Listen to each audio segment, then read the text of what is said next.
Di sini kita perlu mengajukan beberapa pertanyaan yang menentukan. Bagaimana struktur teologi Paulus? Jenis kepercayaan apakah yang mendasari ajarannya dalam surat-suratnya?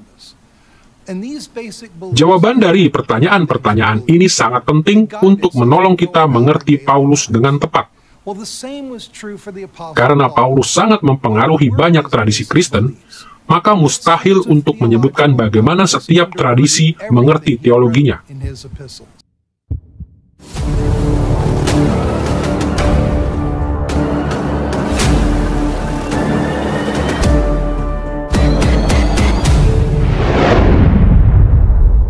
Kita akan membatasi diri kita kepada dua arah dasar yang telah dilalui oleh para penafsir. Perspektif reformasi tentang teologi Paulus, dan apa yang kami sebut sebagai perspektif eskatologis yang telah berpengaruh selama beberapa dekade terakhir ini. Mari kita lihat lebih dahulu pandangan reformasi tentang Paulus.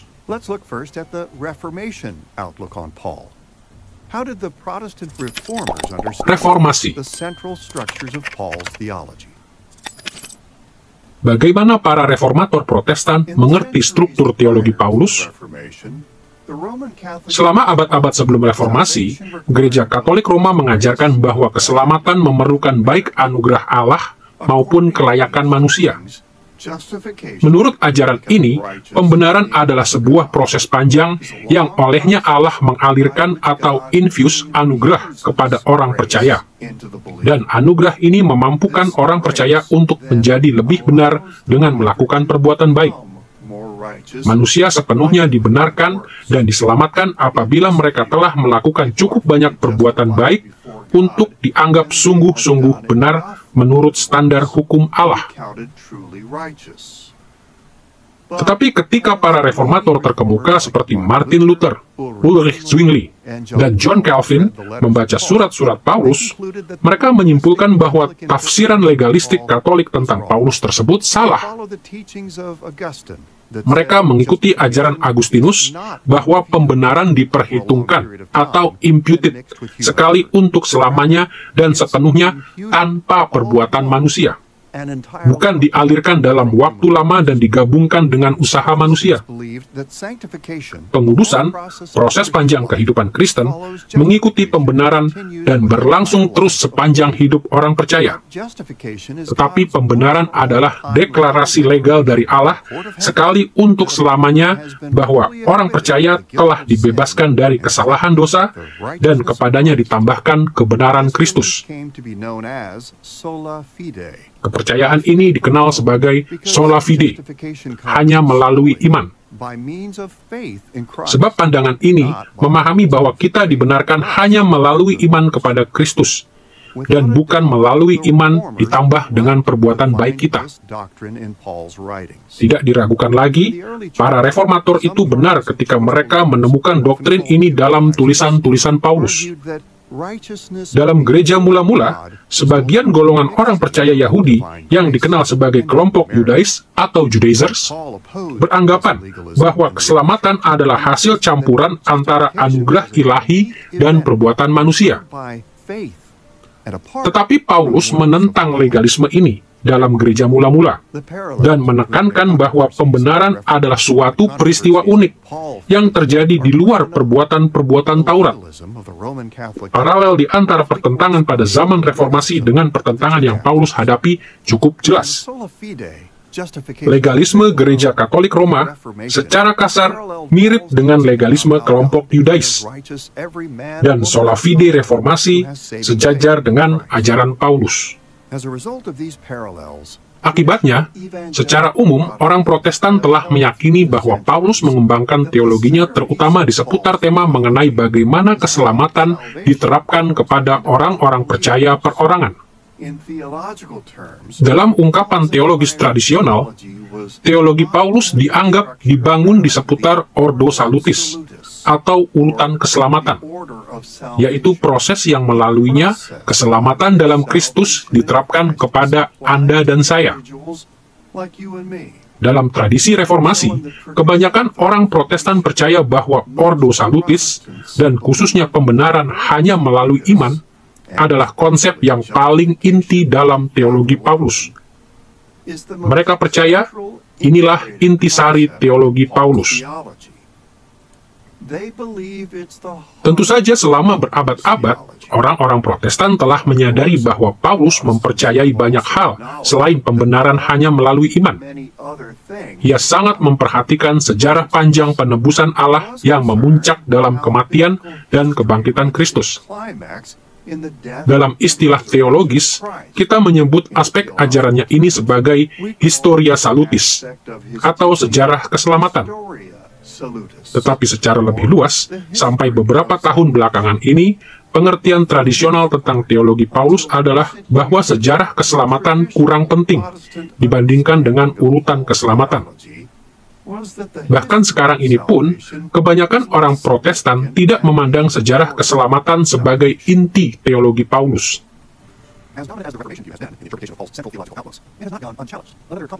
Eskatologis. Bagaimanapun dominannya pandangan Protestan mula-mula dalam menafsirkan Paulus, bukan berarti pandangan tersebut tidak pernah dipertanyakan. Sebuah sudut pandang lainnya yang melengkapi telah mencuat dalam beberapa dekade terakhir, yang akan kita sebut sebagai perspektif eskatologis tentang teologi Paulus. Perspektif ini telah meninjau ulang anggapan bahwa urutan keselamatan lebih dipentingkan dalam teologi Paulus ketimbang sejarah keselamatan. Memang ada banyak pandangan lainnya tentang teologi Paulus yang juga telah diusulkan dalam beberapa dekade terakhir. Beberapa teolog terkemuka telah menyatakan bahwa teologi Paulus terutama berfokus pada penggabungan antara latar belakang Yahudinya dengan filsafat-filsafat Yunani. Teolog lainnya melihat Paulus terutama menganjurkan kehidupan etis rasional yang mengatasi nafsu kedagingan. Sementara yang lainnya lagi beranggapan bahwa teologi Paulus sangat dipengaruhi oleh agama-agama misteri Helenis atau apokaliptisisme Yahudi. Sebagian dari perspektif ini menawarkan berbagai wawasan untuk memahami teologi Paulus. Tetapi tidak satu pun yang terbukti sama bermanfaatnya dengan perspektif eskatologis tentang teologinya. Untuk memeriksa pandangan eskatologis tentang teologi Paulus, kita akan berfokus pada 3 topik. Pertama, terminologi eskatologis. Kedua, struktur eskatologi Paulus. Dan ketiga, implikasi eskatologi Paulus. Mari kita pertama-tama melihat istilah eskatologi.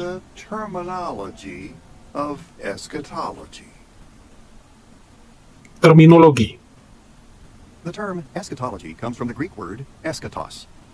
Istilah eskatologi berasal dari kata Yunani eskatos, yang berarti akhir atau ujung. Jadi, eskatologi adalah doktrin atau ajaran tentang hal-hal akhir atau akhir zaman. Perjanjian Lama kerap kali memakai istilah seperti hari-hari terakhir atau zaman akhir untuk merujuk kepada puncak agung dari sejarah keselamatan yang akan terjadi ketika Mesias akhirnya datang ke bumi. Dan pada beberapa kesempatan, Perjanjian Baru menunjuk kepada penggenapan hari-hari terakhir atau zaman akhir Perjanjian Lama itu di dalam Yesus, Sang Mesias. Dari kata Yunani eskatos inilah kita mendapat istilah teologis eskatologi, yaitu doktrin tentang hari-hari terakhir atau zaman akhir. Dalam teologi sistematika tradisional, istilah eskatologi terutama merujuk kepada ajaran Alkitab tentang kedatangan Kristus yang kedua kali. Tetapi ketika kita berbicara tentang pendekatan eskatologis Paulus, kita harus memperluas istilah ini untuk merujuk lebih luas lagi ketimbang hanya kepada kedatangan Kristus yang kedua. Sebagaimana akan kita lihat, Paulus memahami segala sesuatu tentang Kristus dari kedatangannya yang pertama sampai kepada kedatangannya yang kedua dalam artian eskatologi atau zaman akhir. To understand how the term eschatology in Paul's theology includes everything Christ accomplishes from his first coming to his second coming, we have to turn our attention to the structure of Paul's eschatological. Struktur. How did Paul conceive of the last days or the end of time in Christ? We'll touch on just very fast. Untuk mengerti bagaimana kita memperluas istilah eskatologi untuk memiliki cakupan yang melebihi kedatangan Kristus yang kedua, kita harus mengalihkan perhatian kepada struktur eskatologi Paulus. Bagaimanakah Paulus memahami hari-hari terakhir atau akhir zaman? Penjelajahan kita terhadap topik ini akan terbagi ke dalam 3 bagian: asal-usul, perkembangan, dan tema-tema eskatologi Paulus. Mari kita pertama-tama melihat asal-usul eskatologi Paulus. Asal-usul. Dalam zaman Paulus, para teolog Yahudi umumnya berpikir bahwa Perjanjian Lama membagi sejarah dunia ke dalam 2 zaman besar. Yang pertama adalah zaman sekarang yang penuh dosa dan kesukaran, yang mereka sebut zaman ini, atau dalam bahasa Ibrani, Olam Hazeh. Zaman ini mencapai titik rendahnya dalam penderitaan Israel saat menanggung kutuk ilahi, yaitu dibuang dari tanah perjanjian. Tidak heran para teolog Yahudi membicarakan tentang zaman ini dengan istilah-istilah yang sangat negatif. Tetapi para rabi juga percaya bahwa akan ada suatu zaman berkat di masa depan sesudah zaman kesukaran ini. Mereka menyebut zaman di masa depan ini zaman yang akan datang, atau dalam bahasa Ibrani, Olam Haba.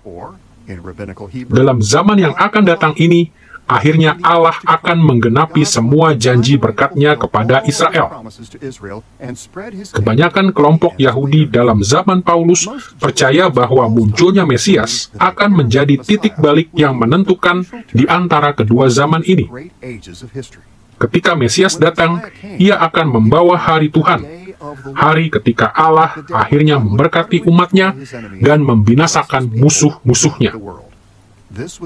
Inilah hari yang akan mendatangkan zaman yang akan datang itu. Bila kita membaca surat-surat Paulus, akan menjadi jelas bahwa ia juga memegang pandangan dasar sejarah 2 zaman ini. Ia bahkan secara langsung menyebut zaman ketika ia hidup sebagai zaman ini, paling tidak dalam 12 kesempatan. Contohnya, Paulus merujuk kepada iblis sebagai ilah zaman ini dalam 2 Korintus pasal 4 ayat 4. Dan ia membicarakan filsuf kafir sebagai filsuf zaman ini dalam 1 Korintus pasal 1 ayat 20. Sama halnya, Paulus memakai ungkapan zaman yang akan datang untuk merujuk ke zaman di masa yang akan datang ketika penghakiman dan berkat akhir akan dialami oleh umat manusia. Misalnya dalam 1 Timotius pasal 6 ayat 19, Paulus mendorong orang percaya untuk setia dengan tujuan meletakkan bagi dirinya suatu dasar yang kokoh untuk masa yang akan datang. Dan dalam Efesus pasal 2 ayat 7, ia berkata bahwa Allah membangkitkan Kristus dari antara orang mati, supaya pada masa yang akan datang, ia menunjukkan kepada kita kekayaan kasih karunia-Nya. Barangkali contoh terbaik tentang pemikiran 2 zaman dari Paulus ini ada dalam Efesus pasal 1 ayat 21. Di sana ia merujuk secara jelas kepada kedua zaman tersebut ketika ia menulis bahwa Kristus didudukan jauh lebih tinggi dari segala pemerintah dan penguasa dan kekuasaan dan kerajaan dan tiap-tiap nama yang dapat disebut. Bukan hanya di dunia ini saja, melainkan juga di dunia yang akan datang. Efesus pasal 1 ayat 21. Dengan mengingat pola dasar 2 zaman ini, kita kini harus beralih kepada cara Paulus mengembangkan eskatologi yang khas Kristen.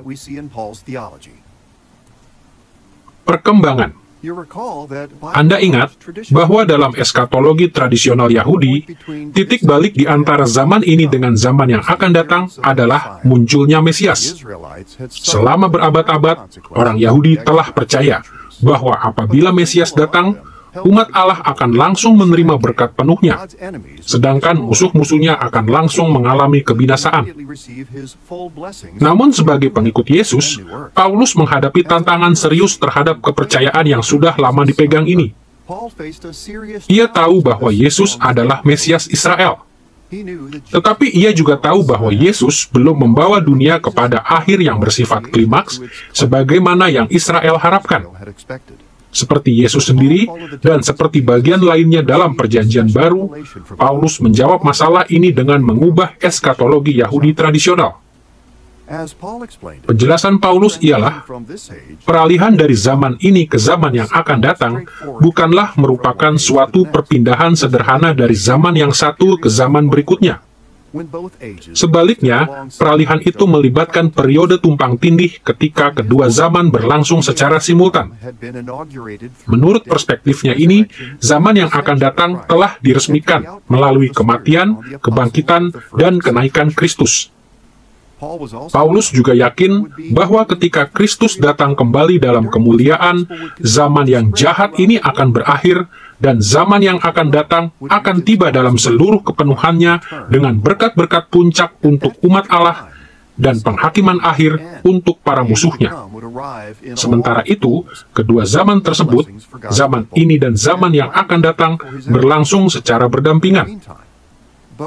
Dengan mengingat asal-usul dan perkembangan struktur eskatologi Paulus ini, akan menolong jika kami memaparkan beberapa tema dalam surat-surat Paulus yang harus dimengerti dalam artian zaman-zaman sejarah yang bertumpang tindih ini. Tema sudah menjadi hal yang umum untuk memaparkan pandangan eskatologi Paulus sebagai sudah dan belum.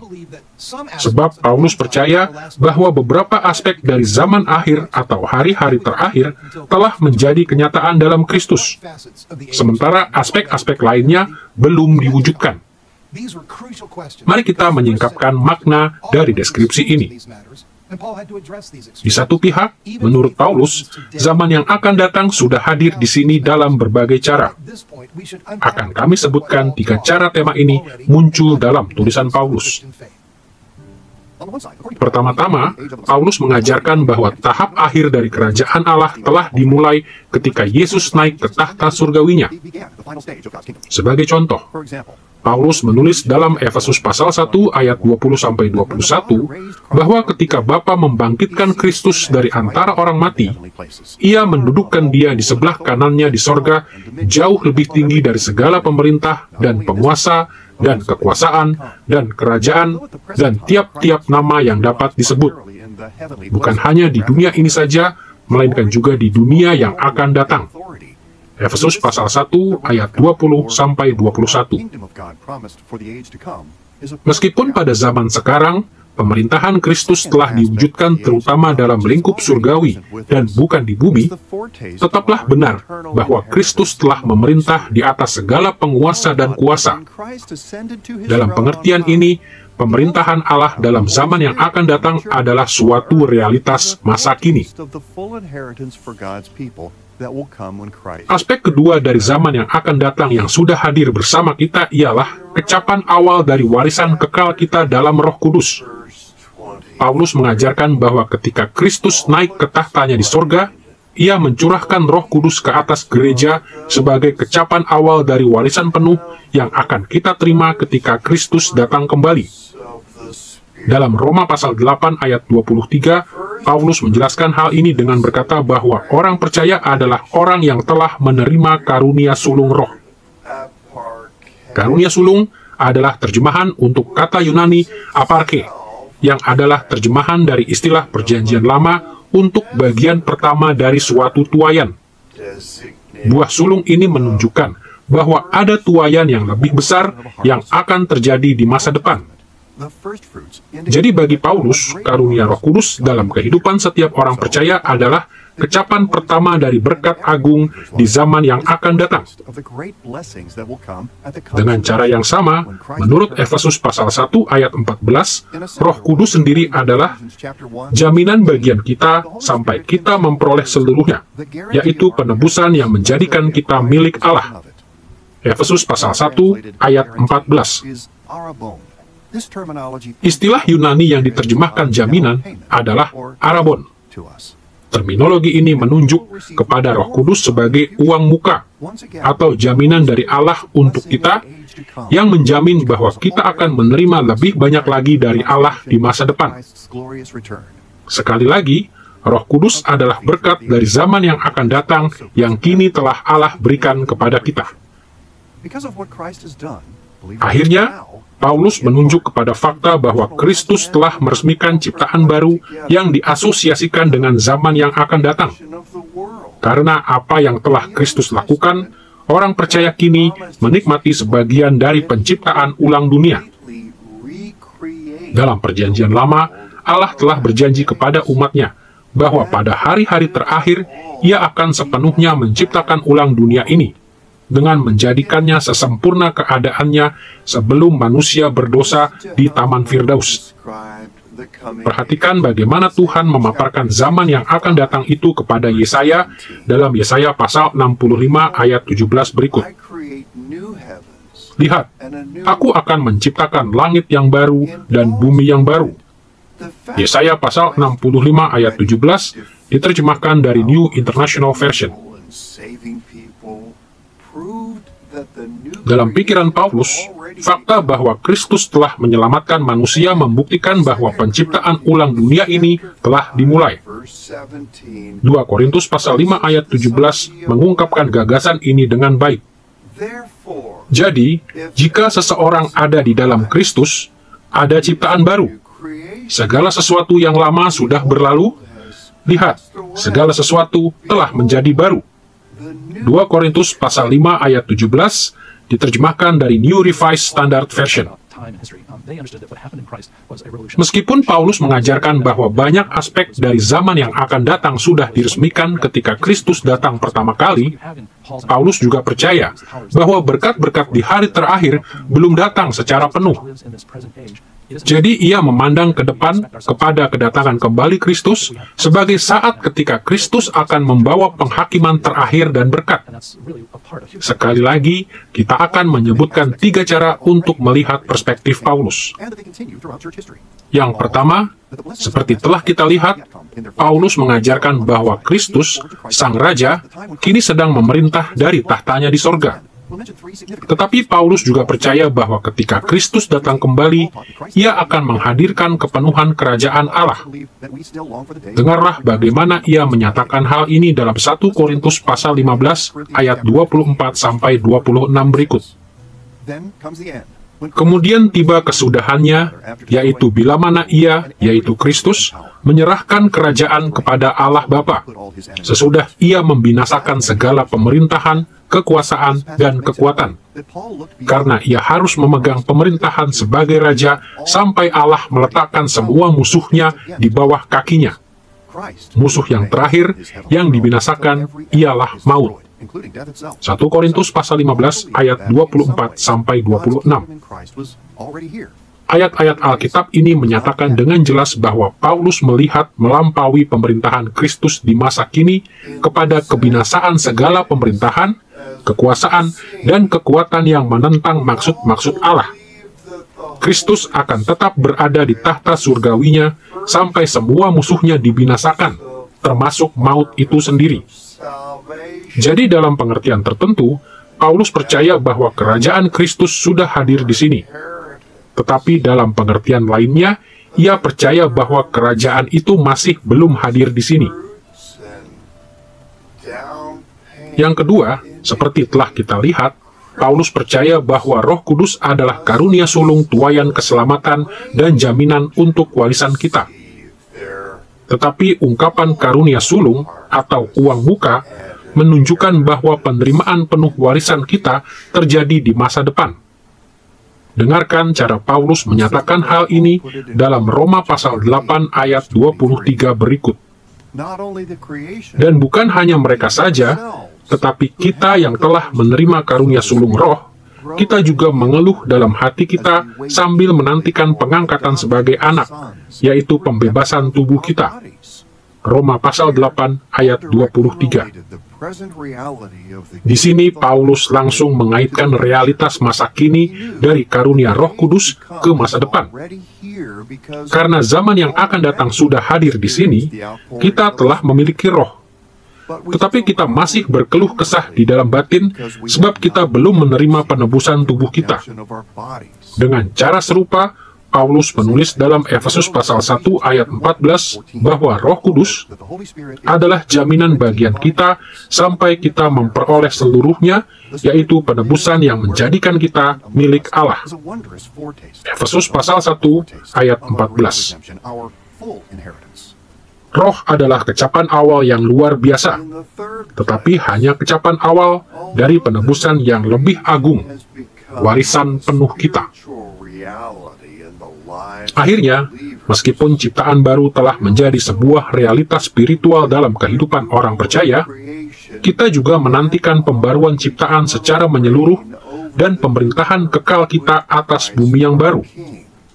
Seperti yang Paulus tuliskan dalam Roma pasal 8 ayat 21, pada saat yang sama ketika kita menerima tubuh kita yang baru, ciptaan itu sendiri juga akan dimerdekakan dari perbudakan, kebinasaan, dan masuk ke dalam kemerdekaan kemuliaan anak-anak Allah.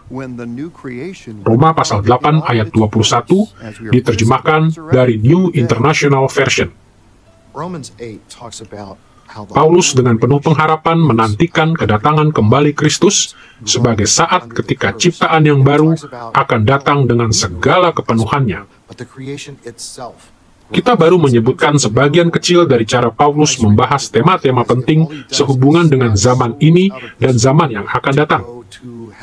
Tetapi kita telah membuat sketsa pola dasar yang mendasari semua pandangannya. Zaman yang akan datang adalah sebuah realitas masa kini dengan banyak berkat untuk orang percaya. Tetapi zaman ini baru akan berakhir sepenuhnya, dan zaman yang akan datang baru akan mencapai kepenuhannya ketika Kristus datang kembali dalam kemuliaan. Sementara ini, masalah-masalah di zaman ini dan keajaiban-keajaiban di zaman yang akan datang hadir secara berdampingan. Sesudah melihat struktur eskatologi Paulus, kita akan beralih ke beberapa implikasi penting dari pandangannya.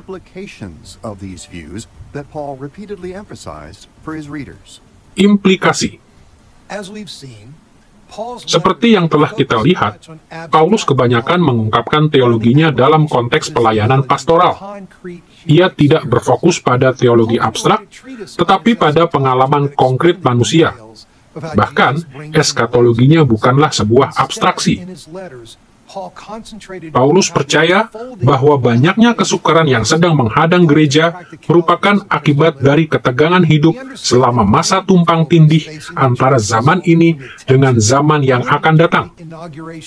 Jadi dalam tulisan-tulisannya, Paulus menjelaskan apa yang telah Allah lakukan untuk orang percaya pada kedatangan Kristus yang pertama dan mengajarkan kepada orang Kristen bagaimana mereka harus menjalani kehidupan mereka sementara mereka menantikan kedatangan kembali Kristus. Untuk membukakan fokus praktis dari eskatologi Paulus ini, kita akan melihat 3 topik. Pertama, kesatuan dengan Kristus. Kedua, maksud ilahi. Dan ketiga, pengharapan Kristen. Mari kita pertama-tama melihat pengajaran Paulus tentang kesatuan dengan Kristus. Kesatuan dengan Kristus.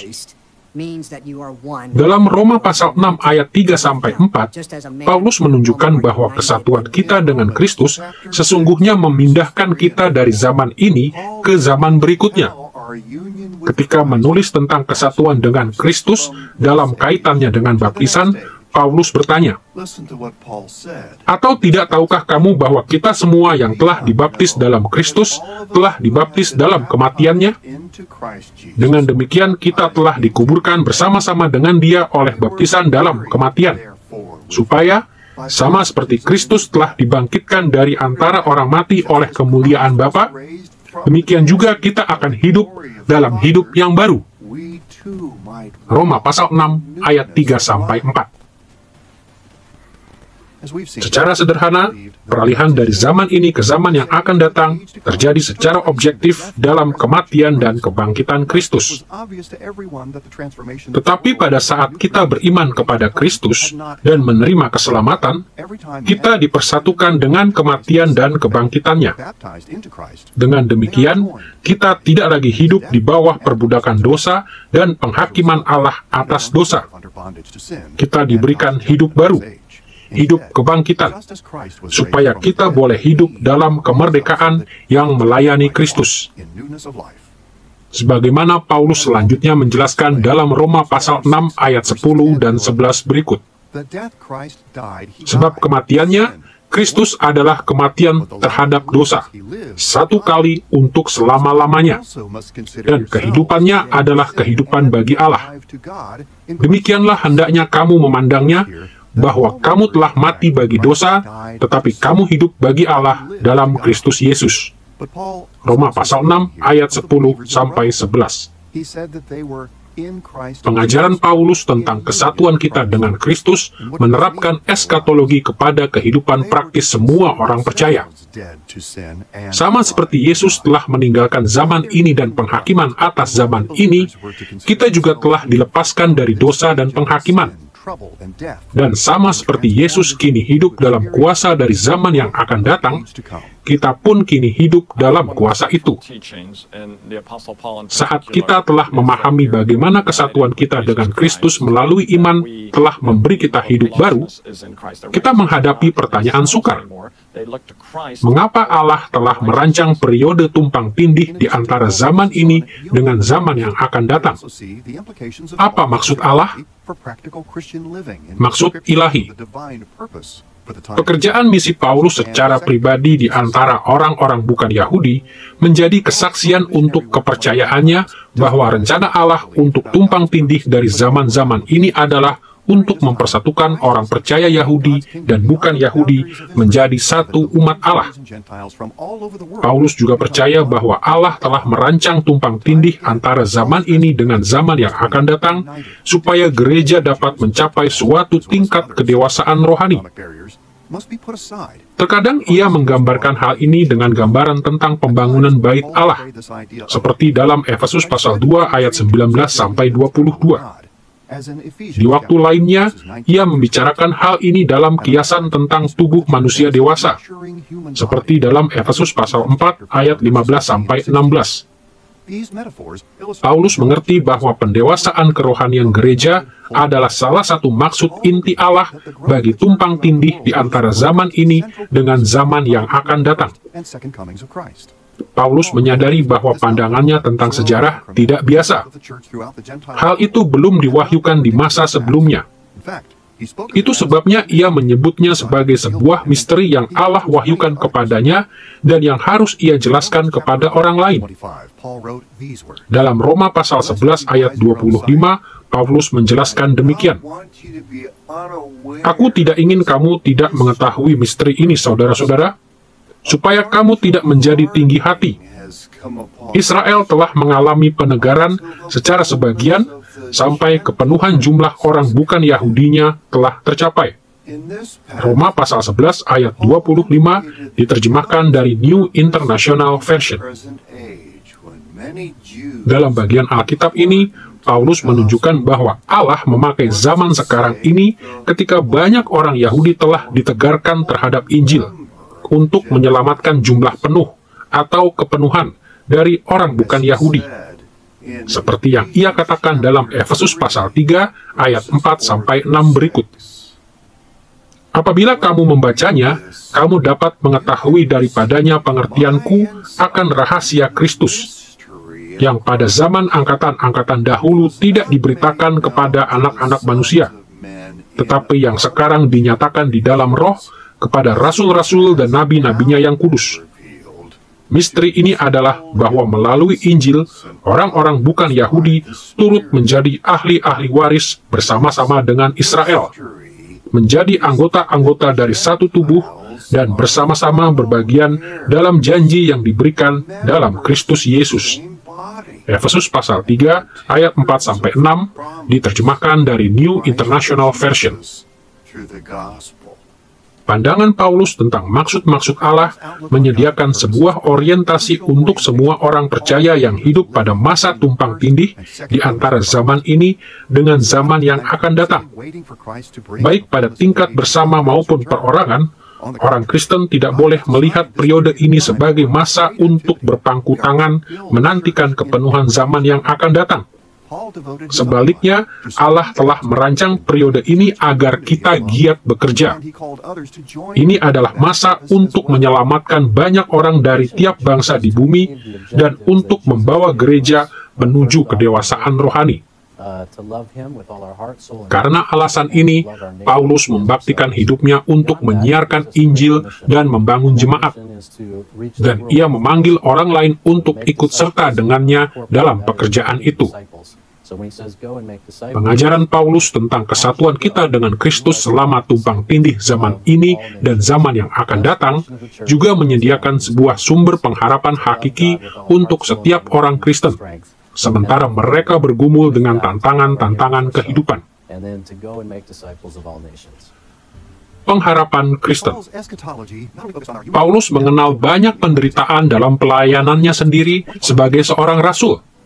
Dan ia tahu bahwa semua orang Kristen menderita dengan berbagai cara. Tetapi, eskatologi Paulus menawarkan pengharapan untuk orang Kristen paling tidak dalam dua cara. Di satu pihak, eskatologi Paulus memberi kita pengharapan untuk masa depan dengan menunjukkan bahwa kita sudah mulai menikmati banyak manfaat dari zaman yang akan datang. Apabila kita mengamati kehidupan kita dan melihat berkat-berkat dari zaman yang akan datang yang sudah kita miliki, ini memberi kita pengharapan bahwa kita akan memiliki berkat-berkat yang bahkan lebih besar dan lebih penuh lagi di masa depan. Seperti yang Paulus tuliskan dalam 2 Korintus pasal 4 ayat 16-18 berikut. Sebab itu kami tidak tawar hati. Tetapi meskipun manusia lahiriah kami semakin merosot, namun manusia batiniah kami dibaharui dari sehari ke sehari. Sebab kami tidak memperhatikan yang kelihatan, melainkan yang tak kelihatan. 2 Korintus pasal 4 ayat 16-18. Di pihak lain, berkat-berkat yang masih tersedia di depan kita begitu menakjubkan, sehingga berkat-berkat itu sepenuhnya memuramkan segala kesukaran yang kita alami dalam hidup ini. Kepercayaan inilah yang mendorong Paulus untuk menulis dalam Roma pasal 8 ayat 18 bahwa penderitaan zaman sekarang ini tidak dapat dibandingkan dengan kemuliaan yang akan dinyatakan kepada kita. Roma pasal 8 ayat 18. Berbagai kesukaran kita di zaman sekarang hanyalah sementara. Yesus pada akhirnya akan mengakhiri zaman sekarang yang jahat ini dan menciptakan ulang dunia sebagai hadiah yang mulia untuk anak-anaknya. Paulus mengakui bahwa secara lahiriah kita semakin merosot karena masalah-masalah dalam hidup ini. Tetapi ia juga menyatakan bahwa secara batiniah kita diperbaharui dari hari ke hari karena berkat-berkat dari zaman yang akan datang yang sudah menjadi milik kita. Kemerdekaan dari dosa dan kuasa dari Roh Kudus memampukan kita untuk bersukacita dalam pembaruan batin setiap hari, sehingga kita mengarahkan pandangan kita kepada pengharapan kekal dalam Kristus. Kecapan awal dari zaman yang akan datang menolong kita untuk menatap ke depan ke pesta raya yang menantikan kita pada saat kedatangan kembali Kristus.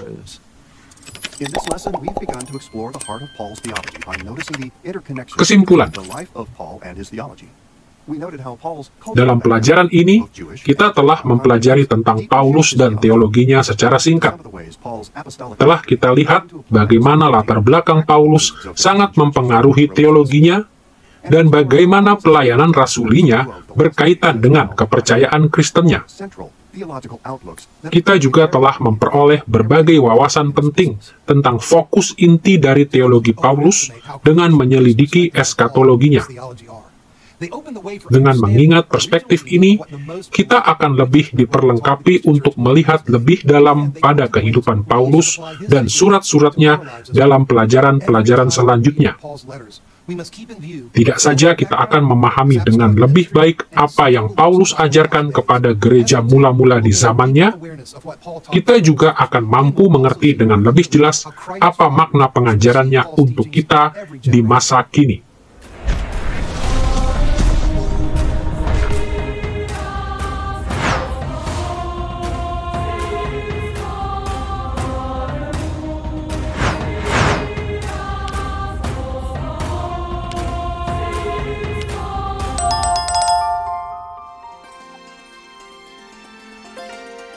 I believe in God the Father Almighty, maker of heaven and earth. I believe in Jesus Christ, His only Son, our Lord, who was conceived by the Holy Spirit and born of the Virgin Mary. He suffered under Pontius Pilate, was crucified, died, and was buried. He descended into hell. The third day he rose again from the dead. He ascended into heaven. And is seated at the right hand of God the Father Almighty. From there He will come to judge the living and the dead. I believe in the Holy Spirit, The Holy Catholic Church, the communion of saints, the forgiveness of sins, the resurrection of the body, and the life everlasting. Amen.